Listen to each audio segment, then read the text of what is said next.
તો અમે આ રીતે બેસતા હતા, આ રીતે લાઈનમાં બેસાડી દે બધા.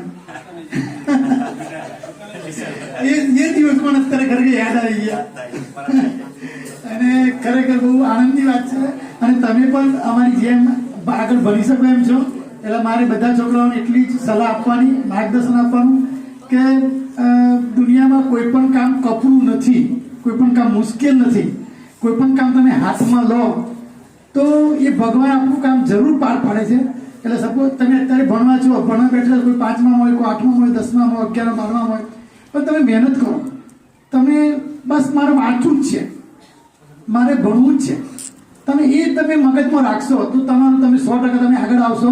અને આજના જમાનામાં જે માણસ ભણેલો છે એનું જ કિંમત અંકાય છે. જે નથી ભણેલો એ બિચારો ગમે તેટલી મજૂરી કરે છે પણ એ મજૂર જ કહેવાય છે. એ કાં તો દિવસના 100 રૂપિયા કે 200 રૂપિયા જ મળે એને, કાં તો 300 રૂપિયા મળે, બહુ તો.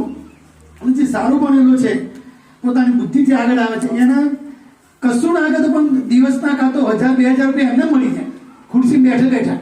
અને પેલું મજૂર કરે તો પણ એને 300 રૂપિયા જ મળે છે. પણ એ કેવી રીતે, કેમ એ શક્ય બન્યું કે એને પણ પેલા જે 1000 રૂપિયા જે દિવસના મળે છે, 3000 મળે છે દિવસના, એને પણ ભૂતકાળમાં મહેનત કરી છે, એને એના શિક્ષકોનું માર્ગદર્શન લીધું છે, એ પ્રમાણે આગળ વધેલો છે અને એ પ્રમાણે ચાલ્યું છે તો આજે આગળ આવે છે, ખુરશી બેઠો છે, બરાબર. અને પેલા જે માણસે શિક્ષકનું માર્ગદર્શન નથી લીધું, શિક્ષકે કીધું આટલું લેસન કરીને આવવાનું તો બસ ઘરે રમવા જતા રહેવાનું, લેસન ના કરી, મા બાપનું કંઈ નહીં માનવાનું અને રખડપટ્ટી કર્યા કરી તો આજે મજૂર થઈ ગયું છે. આજે મજૂરી કરવી પડે છે, આજે એને પોતાના ઘરનું ભરણ પોષણ કરવામાં પણ તકલીફ પડે છે, સમજ્યા. એટલે તમે પણ ભણી શકો એમ છો, તમે પણ ડૉક્ટર બની શકો એમ છો.